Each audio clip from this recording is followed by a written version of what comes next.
នៅតែសម្លឹងមើលតុកតាក្រណាត់របស់គាត់វាជាការទេកំភ្លៀងដ៏ធំមួយហើយវិនាទីបន្ទាប់ការទេកំភ្លៀងមួយបានលេចឡើងនៅលើមុខរបស់ប្រធានាធិបតីគាត់តើអ្នកកំពុងធ្វើអ្វីបន្ទាប់មកគាត់បានរើសតុកតានោះប្រធានាធិបតីចាប់ផ្ដើមបង្វិលដៃរបស់គាត់ជារង្វង់ពួកគេក៏បានលើកដៃឡើងហើយចាប់ផ្ដើមវិលទៅមុខឈប់ពេលឥឡូវនេះខ្ញុំពិតជាមិនហ៊ានទេវាបង្ហាញថាក្មេងស្រីនោះកាលពី3ថ្ងៃមុនល្អបំផុតរបស់គាត់បានឲ្យក្រណាត់មួយបានសម្លឹងមើលតុកតារូបរាងដ៏គួរឲ្យស្រឡាញ់របស់ពួកគេថាគ្នាខណៈពេលដែលនៅឆ្ងាយរាប់ពាន់ម៉ាយប្រធានាធិបតីនៅខាងក្រៅផ្ទះក៏ខ្ញុំមានអារម្មណ៍ដូចគ្នាវាមានអារម្មណ៍ដូចជាខ្ញុំកំពុងត្រូវបានថើបតើវាដូចគ្នាទេមុនពេលដែលគាត់អាចដឹងថាមានអ្វីកើតឡើងមុខរបស់គាត់ក៏អារម្មណ៍មួយបានកើតឡើងភ្លាមពីថ្ពាល់របស់គាត់លោកប្រធានាធិបតីងាកមកមើលជំនួយការដែលឈរនៅក្បែរនោះគិតខុសហើយតើជំនួយការមានចំណុចពិសេសអ្វីខ្លះមិនអីទេនៅពេលនេះស្ត្រីនោះបានមានអារម្មណ៍ថាសម្លៀកបំពាក់ទាំងនោះមានភាពញញែបន្តិចខ្ញុំបានដោះវាចេញដោយចៃដន្យប្រធានាធិបតីបានមកដល់ទីតាំងរបស់គាត់នៅវិនាទីបន្ទាប់ពីការគ្រប់គ្រងរំកិលវាចុះក្រោមស្ថានភាពភ្លាមនេះវាធ្វើឲ្យគាត់ភ័យស្លន់ស្លោភ្លាមគាត់ប្រធានាធិបតីលែងអាចរក្សាតំណែងរបស់ខ្លួនបានទៀតថារបស់គាត់អាចត្រូវបានពិពណ៌នាប្រជុំនេះត្រូវបានផាកបន្ទាប់មកគាត់បានរត់គេចខ្លួនដោយមើលទៅហាក់ដូចជាចេញពីបន្ទប់ប្រជុំរួចនៅសល់តែមនុស្សមានភាពច្របូកច្របល់នាយកប្រតិបត្តិបានសម្លឹងមើលគ្នាទៅវិញទៅមកនៅពេលយប់ស្ត្រីនោះដេកលើគ្រែក្មេងនោះស្រាប់តែរកឃើញកូនរបស់គាត់ក្មេងនោះបានសាមដោយគ្មានហេតុផលច្បាស់លាស់សម្លឹងមើលខ្លួនឯងដោយទឹកមុខងឿងឆ្ងល់គាត់រអ៊ូទាំខ្លួនឯងពេលគាត់លូកដៃទៅជួយនាងកំពុងតែញូតទឹកនៅពេលប្រធានាធិបតីស្រាប់តែមានអារម្មណ៍មានដៃមើលមិនឃើញមួយការប៉ះខ្លួនឯងបានធ្វើឲ្យប្រធានាធិបតីខ្ញុំមិនអាចជួយអ្វីបានក្រៅពីបាក់ទឹកចិត្តស្រែកថាជប់ប៉ះខ្ញុំហើយសម្លឹងមើលគាត់តុកតានៅតែសើមក្មេងស្រីនោះព្រួយបារម្ភថាថ្ងៃស្អែកក៏នឹងដោយមិនអាចធ្វើវាបានគាត់មានគំនិតដ៏អស្ចារ្យមួយខ្ញុំកំពុងគិតចង់ប្រើម៉ាស៊ីនសម្ងួតសក់ដើម្បីតុកតានោះត្រូវបានសម្ងួតរួចរាល់ហើយគ្រាន់តែគាត់បែរមកម៉ាស៊ីនសម្ងួតសក់គម្លាតភាពចម្លែកនៅក្នុងប្រធានាធិបតីអារម្មណ៍នោះបានបាត់ទៅវិញនៅទីបំផុតប៉ុន្តែនៅពេលដែលក្មេងស្រីនោះកាន់ម៉ាស៊ីនសម្ងួតសក់ហោះត្រឡប់មកវិញស្រាប់តែប្រទះឃើញថាតុកតាដែលទើបតែសើមវាមិនត្រឹមតែស្ងួតទេថែមទាំងរហែកទៀតផងគាត់បានស្លៀកសម្លៀកបំពាក់ថ្មីមួយឈុតខ្ញុំជុំភ្នែកហើយសង្ស័យខ្លួនឯងតើខ្ញុំកំពុងឃើញរបស់របរមែនទេ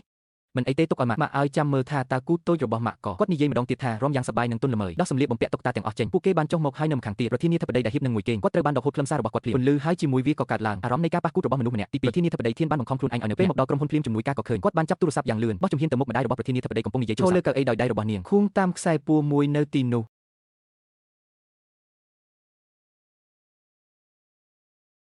ប្រធានាធិបតីមានការព្រួយបារម្ភយ៉ាងខ្លាំងចំពោះក្មេងស្រីនោះបានដើរចូលទៅក្នុងការិយាល័យការផ្ញើឯកសារទៅការិយាល័យភ្នែកប្រធានាធិបតីមួយសន្ទុះមុននេះខ្ញុំមានអារម្មណ៍ថាមានពន្លឺជាពេលវេលាដ៏ធំដូច្នេះខ្ញុំបានដកខ្លួនចេញពីមួយបានប្រាប់ក្មេងស្រីនោះមានមួយលាននៅក្នុងកាតដរាបណានាងនឹងទៅជាមួយខ្ញុំទៅកម្មវិធីនៅថ្ងៃស្អែកក្នុងពិធីជប់លៀងមួយនាងបានដើរតួជាក្មេងស្រីម្នាក់ដែលធ្វើឲ្យថាជារបស់នាងរបស់ក្មេងស្រីនោះភ្លឺឡើងពេលគេនិយាយអំពីលានក៏យល់ព្រមភ្លាមមុនពេលដែលយើងដឹងវាជាថ្ងៃទី2នៃការផឹកស្រាហើយក្មេងស្រីនោះបានចាប់ដៃជាមួយបុរសដែលនៅលានជាប្តីបានដើរចូលទៅក្នុងពិធីជប់លៀងបានคล้ายជាភ្លាមចំណុចកណ្ដាលនៃការចាប់អារម្មណ៍និងកោតសរសើរស្ត្រីដែលមានគម្រោងការយូរអង្វែងរបស់សៀវទិដ្ឋភាពនេះខ្ញុំក៏ងឹតមុខភ្លាមនាងមិនដែលអនុញ្ញាតឲ្យនរណាម្នាក់បំផ្លាញមុខមាត់របស់នាងបានលួចយកសៀវដែលនាងចូលចិត្តអស់រយៈពេលជាច្រើនឆ្នាំដូច្នេះនាងកាន់កែវស្រាហើយមកដល់ស្ត្រីនោះដោយទឹកមុខក្រអឹតក្រទមក្បែរក្មេងនោះចំអកនាងថាញ៉ាំអាហារដូចជ្រូកមកពីជនបទគួរឲ្យស្អប់ខ្ពើមណាស់ប៉ុន្តែក្មេងស្រីនោះនាងក៏មិនមែនជាមនុស្សដែលគួរឲ្យគេលេងសើចដែរនាងជាស្ត្រីដែលមានល្បិចកលដូច្នេះគាត់ក៏រើបំរែភ្លាមរួចក៏យកកាំភ្លើងមកបាញ់លើកែវស្រានៅក្នុងដៃរបស់អ្នកឆ្ពោះទៅរកស្ត្រីនោះត្រូវបានគេបាញ់ទឹកហើយក្មេងស្រីនោះបានប្រតិកម្មនៅក្នុងដៃរបស់អ្នកការកាន់វានៅពីមុខអ្នកអាចធ្វើឲ្យមនុស្សខ្លាចជាចោរញាប់ឲ្យណាស់ស្រាក្រហមមិនត្រូវបានកំពុងនិយាយពីក្មេងស្រីវិញតាមពិតទៅគាត់បានដើរទៅហើយព្យាយាមញែកអ្នកទាំងពីរចេញប្រធានាធិបតីពោពេញដោយល្បិចកលស្ត្រីនោះមានការភ្ញាក់ផ្អើលនាងច្បាស់ណាស់ថាគោលដៅគឺរបៀបដែលក្មេងស្រីនោះបានបញ្ចប់វាគឺជាក្មេងស្រីដែលបានសើម